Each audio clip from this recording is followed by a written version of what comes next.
നമസ്കാരം, റിവ്യൂ മാസ്റ്ററിലേക്ക് എല്ലാവർക്കും സ്വാഗതം. വീഡിയോ കണ്ടന്റ് ഇഷ്ടപ്പെട്ടാൽ സബ്സ്ക്രൈബ് ചെയ്യുന്ന കാര്യം ഒന്ന് പരിഗണനയിലെടുക്കുക.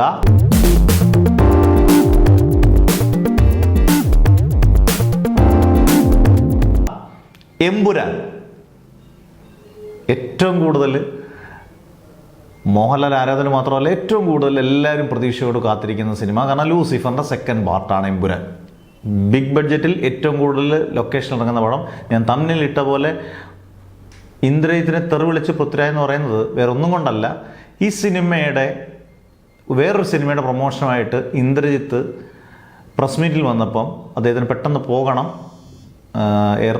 എയർപോർട്ടിലേക്ക് അദ്ദേഹത്തിന് പെട്ടെന്ന് പോകണം. അന്നേരം എമ്പുരാനെ കുറിച്ചുള്ള വിശേഷങ്ങൾ, ഈ അവതാരകറയിലും കുഴപ്പമുണ്ട്, അവതാരം ചോദിച്ചു എമ്പുരാനെ കുറിച്ച് എന്തെങ്കിലും അപ്ഡേറ്റ് പറയാമെന്ന് വെച്ചപ്പം ആ സെക്കൻഡിൽ അദ്ദേഹം തോന്നിയ കാര്യമാണ് പറഞ്ഞത്. ആ പറഞ്ഞതൊന്ന് നമുക്ക് കേട്ട് നോക്കാം. എല്ലാ വിധത്തിലും മലയാളത്തിലെ ഏറ്റവും വലിയ സിനിമയായിരിക്കും എമ്പുരാൻ. അത് കാസ്റ്റ് വൈസ് അല്ലെങ്കിൽ number of locations wise, budget wise, എല്ലാ രീതിയിലും. ഓൾറെഡി ഇപ്പൊ 2 ഷെഡ്യൂൾ കഴിഞ്ഞു. ഇന്ത്യയിൽ ഒരു ഷെഡ്യൂൾ കഴിഞ്ഞു, UK ഒരെണ്ണം കഴിഞ്ഞു. അടുത്ത ഷെഡ്യൂൾ US തുടങ്ങുകയാണ് അടുത്ത ആഴ്ച. അപ്പോൾ അവിടെയാണ് ഗോവർദ്ധൻ ജോയിൻ ചെയ്യുന്നത്. അപ്പോ സത്യാന്വേഷണം നടത്തി ഗോവർദ്ധൻ പുതിയ സത്യങ്ങൾ തേടി അമേരിക്കയിലെത്തിയിരിക്കുന്നത്. ഓക്കെ, അദ്ദേഹം ഇങ്ങനെയാണ് പറയുന്നത്. ഒരു വലിയ മലയാളത്തിലെ ഏറ്റവും വലിയ സിനിമ, മലയാളത്തിലെ ഏറ്റവും കൂടുതൽ ആൾക്കാർ പ്രതീക്ഷിക്കുന്ന സിനിമ, ഏറ്റവും കൂടുതൽ സ്ഥലങ്ങളിൽ ഷൂട്ട് ചെയ്യുന്ന സിനിമ.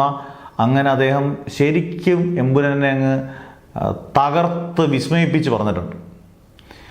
ഇത് ചിലപ്പോൾ ശരിയായിരിക്കാം, തെറ്റായിരിക്കാം. ഇത് ശരിയാണെങ്കിൽ എമ്പുരാൻ ഗംഭീരമായിട്ട് മുന്നേറി. തള്ളാതിരിക്കുക എന്ന് പറയുന്നത് യഥാർത്ഥത്തിൽ നല്ലൊരു കാര്യമാണ്. പക്ഷേ നമ്മളിപ്പം രണ്ട് രീതിയിൽ നമ്മളത്, മലക്കോട്ടെ വലുവിനകത്ത് ടിനു പാപ്പച്ചൻ തള്ളി അത് പരാജയപ്പെട്ടെങ്കിൽ പോലും തിരിച്ച് നമ്മൾ ചെറിയ രീതി ഇപ്പോൾ പറഞ്ഞല്ലോ ഭയങ്കരമായി വിജയിച്ചൊരു സാധനമാണ് മഞ്ഞുമൽ ബോയ്സിനകത്ത് സുഷീൻ ശ്യാം ഇതൊക്കെ സീൻ മാറും എന്ന് പറഞ്ഞത് സീൻ മാറി. കാരണം എനിക്ക് തോന്നുന്നു കളക്ഷൻ റെക്കോർഡുകളെല്ലാം തിരുത്തി കുറിച്ചുകൊണ്ട് മഞ്ഞുമൽ ബോയ്സ് പോവുകയാണ്. അന്നേരം ഈ തള്ളുകൊണ്ട് പോസിറ്റീവ് ഉണ്ട്, നെഗറ്റീവ് ഉണ്ട്.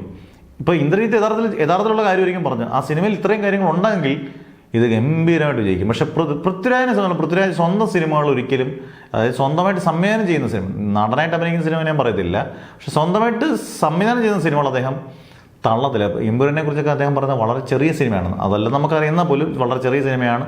ഒരിക്കലും ഇതിൻ്റെ ഒരു കാര്യങ്ങളും അദ്ദേഹം വിട്ടു പറയത്തില്ല. അങ്ങനെ പറയുമ്പോൾ സ്വന്തം ചേട്ടനാണെങ്കിൽ പോലും ഇത്രയൊക്കെ പറഞ്ഞ സ്ഥിതിക്ക് അമേരിക്കയിൽ അടുത്ത ഷെഡ്യൂൾ അദ്ദേഹം ചെല്ലും. എന്തായാലും ഇത് കേൾക്കുമ്പം തെറി വിളിക്കും. തെറി വിളിച്ചില്ലെങ്കിൽ സ്നേഹത്തോടെയെങ്കിലും തെറി വിളിക്കും എന്നുള്ള ഉറപ്പാണ്. പൃഥ്വിരാജിൻ്റെ സ്വഭാവം വെച്ച് അവർ നല്ല സുഹൃത്തുക്കളാണ്, ചേട്ടനും ഒക്കെ ആണെങ്കിൽ പോലും. കാരണം പടത്തിന് ഓവർ ഹൈപ്പ് ഉണ്ടാക്കുന്നതാണ് ഇന്ദ്രജിത്തിൻ്റെ ഈ വാക്കുകൾ. അന്നേരം എന്തായാലും ഈ സിനിമകളിൽ ഈ പറഞ്ഞ കാര്യങ്ങളെല്ലാം ഉണ്ട്. നല്ല ഗംഭീര സിനിമയാണെങ്കിൽ ഇതെല്ലാം മറികടന്നത് ഗംഭീര വിജയമാകും. അതിന് ഇപ്പം ഈ ഫെബ്രുവരി മാസങ്ങളിൽ നേടിയ സിനിമകളുടെ വിജയം നോക്കിയാൽ മതി. ഏത് ഹേറ്റേഴ്സിനും ഒരു സിനിമ പരാജയപ്പെടുത്താൻ പറ്റത്തില്ല. ഇപ്പം ആദ്യം പ്രേമലു, അവർ ഇതിനകത്ത് സൂപ്പർ സ്റ്റാറുകളൊന്നും ഇല്ലായിരിക്കും. ഭ്രമയുഗം, ഒരു കൊമേഴ്ഷ്യലൊന്നും ഇല്ലാത്ത സിനിമ. അന്വേഷിപ്പിൻ കണ്ടത് ടോവിനോയുടെ പടം, നമ്മുടെ മഞ്ഞുമൽ ബോയ്സ്.